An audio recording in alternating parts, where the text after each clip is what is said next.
Boreal Televisión presenta.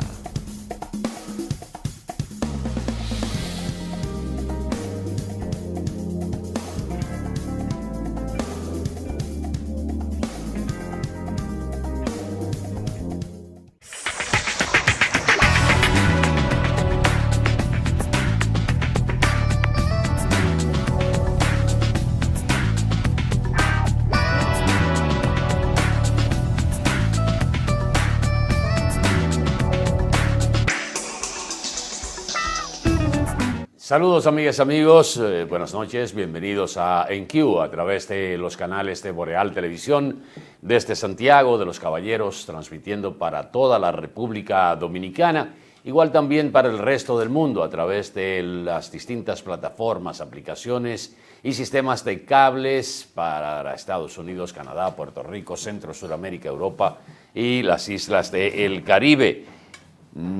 Jueves 16 de febrero del año 2023. Benito, buenas noches. Buenas noches, Atahualpa, buenas noches a todos. ¿Qué le parece? ¿Qué de ti, nene? Dios mío. Buenas noches, Atahualpa, buenas noches a todos ustedes por estar siempre pendiente de lo que hacemos y de las informaciones que siempre traemos en esta noche.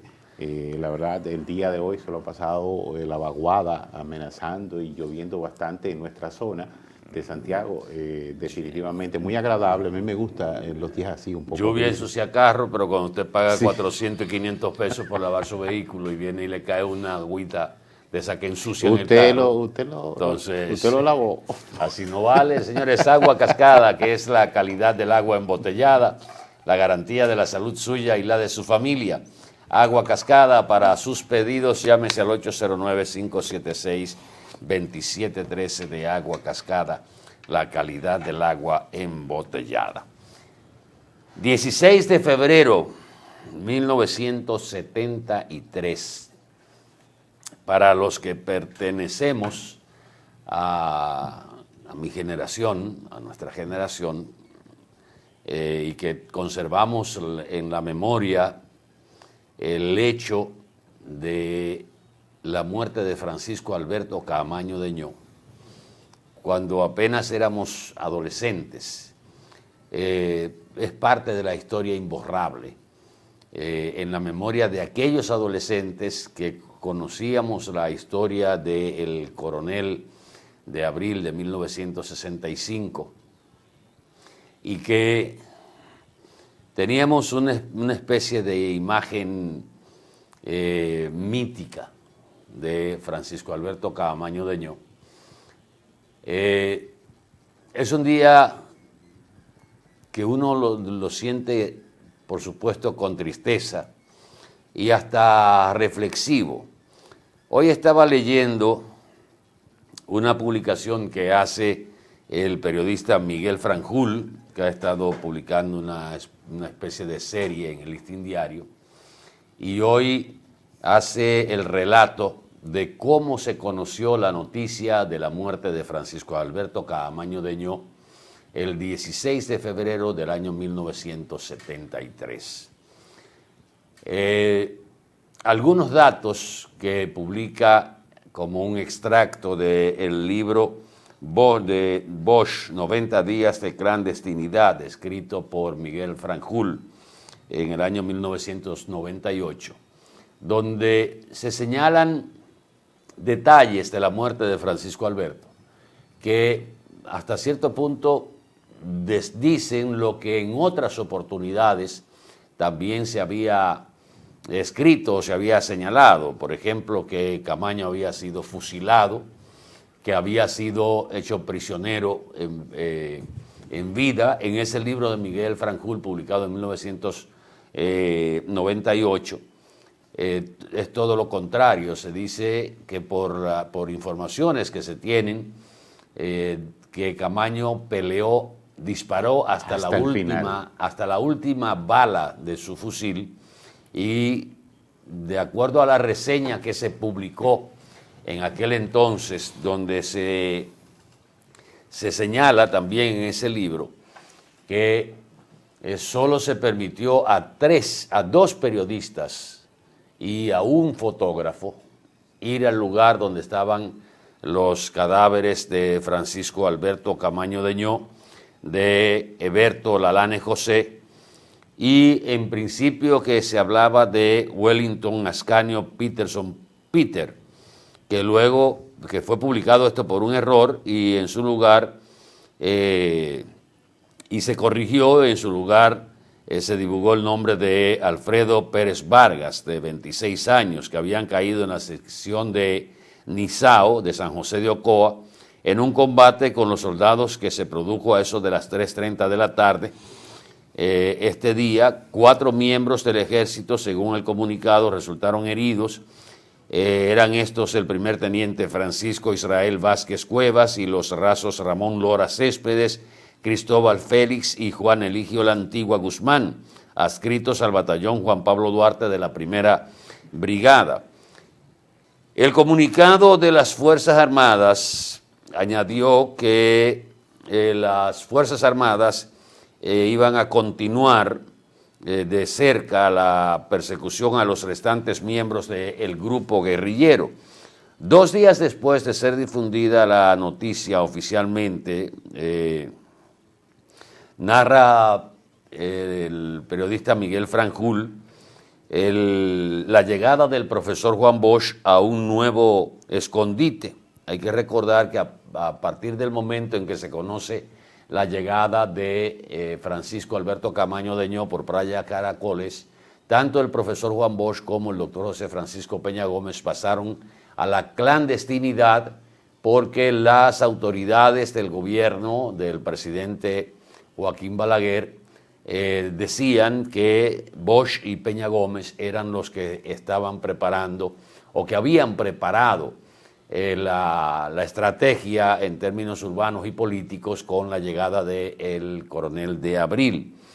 En esta reseña que hace Miguel Franjul, habla justamente del estado de ánimo en que estaba el profesor Juan Bosch en ese nuevo escondite que pertenecía a un empresario, señala Miguel en su libro, un empresario soltero, y en una conversación con ese anfitrión, Bosch le dijo que Camaño era el único dominicano que tenía en esos momentos 2 condiciones excepcionales al mismo tiempo, líder militar y líder político, y reseña en ese libro Miguel Franjul que al profesor Juan Bosch habló entre lágrimas, con manos puestas sobre su rostro.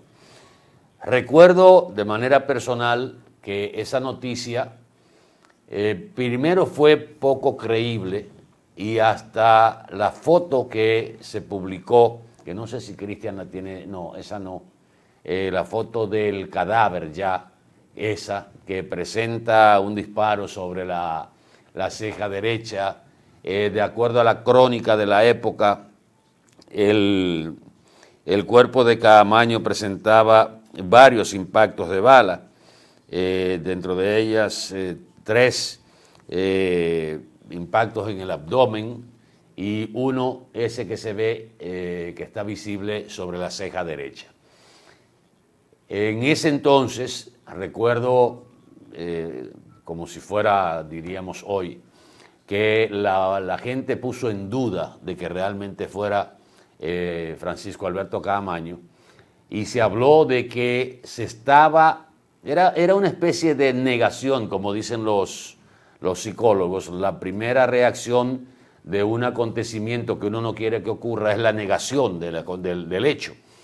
Y en esa reacción de negación, la incredulidad, pues es el elemento principal. Y recuerdo que en ese momento la población empezó a correr el rumor, no había redes sociales, no había celulares, no había nada de eso, de que una persona que le decían Camañito, que era de la zona sur del país, de la región sur del país, era el que habían presentado como el cadáver de Camaño para tratar de que se apaciguara lo que podría ser una reacción del pueblo al saber que Camaño estaba en las lomas de Ocoa, y que por esa razón se había hecho, que habían matado a Camañito para simular la muerte del coronel de Abril. Reitero, el primer sentimiento de duelo es la negación, y por ahí precisamente entiendo esa reacción que hubo en el pueblo, uno apenas adolescente.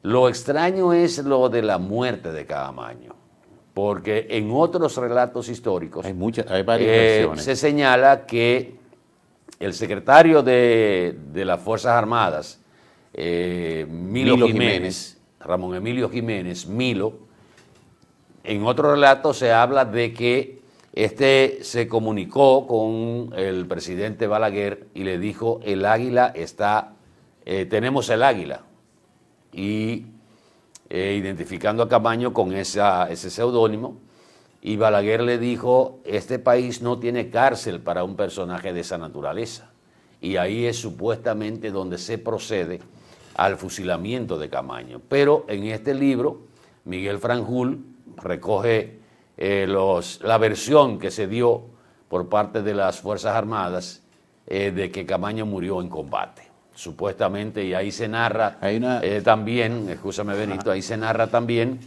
que en el primer cerco que se le hizo, tanto a Lalane como a Caamaño y Alfredo Pérez Vargas, ellos lograron escapar de ese primer cerco, y coincidió que en el cruce de una de las carreteras se encontraron con un camión militar al cual atacaron. Se habla de que hubo más de 40 impactos de balas en el camión, que el chofer del camión militar, herido con 3 disparos, pudo llegar a un campamento, que los guerrilleros le lanzaron una granada que hirieron prácticamente a todos los miembros que iban del ejército, que iban en ese camión. Y siempre me ha parecido que esa es la historia oficial, que generalmente la historia oficial tiene una gran mentira, o una gran parte de mentira y una verdad a media, acomodándola para que el hecho de quitarle la vida a una persona ya herida y capturada, que prácticamente es un prisionero de la guerra, eso tendría implicaciones mayores para los que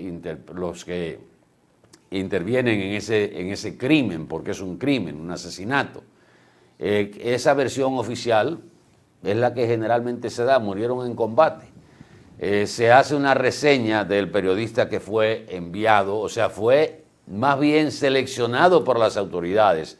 Va a ir este periodista, va a ir este fotógrafo y un periodista de la CBS, de la cadena CBS, que fue también invitado. Esos 3, el fotógrafo tenía que enviarles la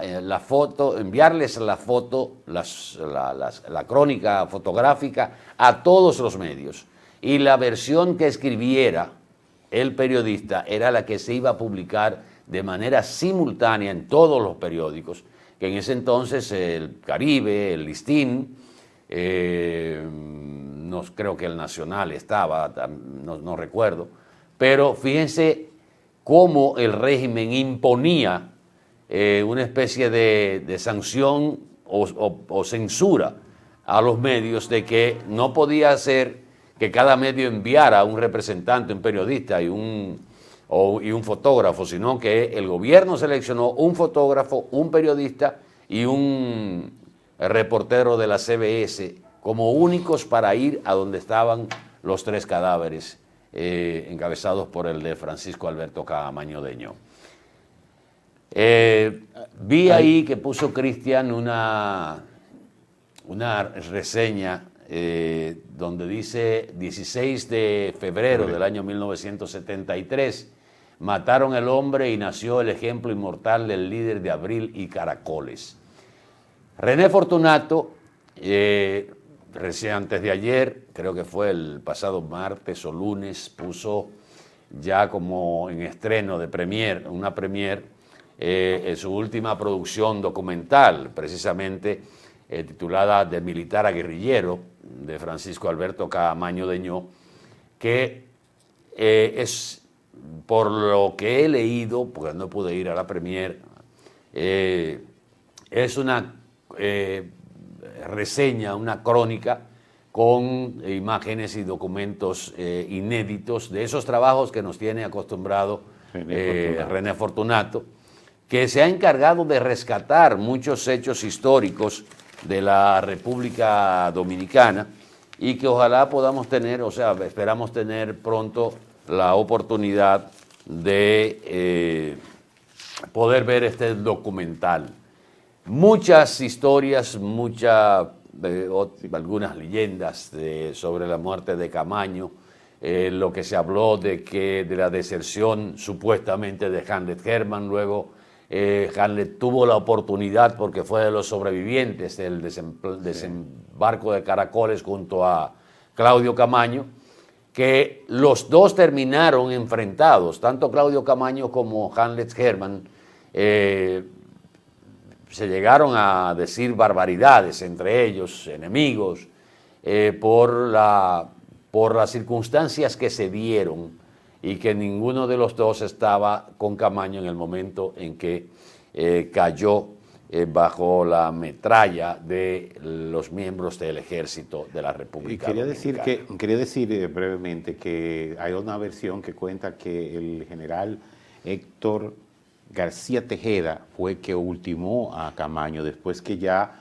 a Camaño se le habían agotado las balas, él se apersonó y le dijo, según las versiones, dice, ¿tienes algo que decir? Y entonces Camaño le dice, viva Santo Domingo, y ahí lo... Por eso digo que fue un fusilamiento, o sea, que las versiones, fuera de la versión, inclusive hay un testimonio que lo dio un sargento que estaba en la loma en el momento en que fue fusilado Camaño. Y lo dio en el programa En Q, en este programa En Q, justamente, hace muchísimos años, cuando estábamos en el Canal 25. Y nosotros le decíamos, pero escriba esas memorias.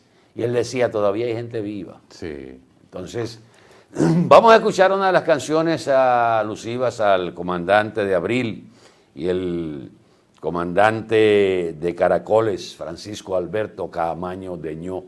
Hay una canción que no es la de Ramón Leonardo.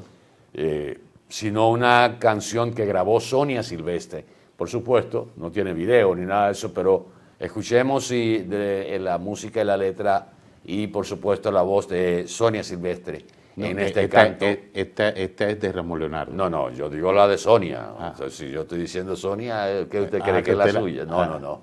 La de Sonia Silvestre, en recuerdo del coronel de Abril. Con la tristeza del árbol caído, te saludo, comandante, te saludo, porque no basta para tu fuerza libertaria el afiche del aula, el elogio casual. Te saludo, comandante, te saludo, porque siempre ocupaste tu puesto, dejando el corazón en la piel de la montaña. Te saludo, comandante, te saludo, con la vergüenza de no conocer la vereda que lleva hasta Ocoa. Te saludo, comandante, te saludo, porque tu muerte apagó la ruidosa balada de la libertad. Te saludo, comandante, te saludo, y para que no muera el canto de tu fusil, te saludo, me despido, te saludo, me despido, comandante.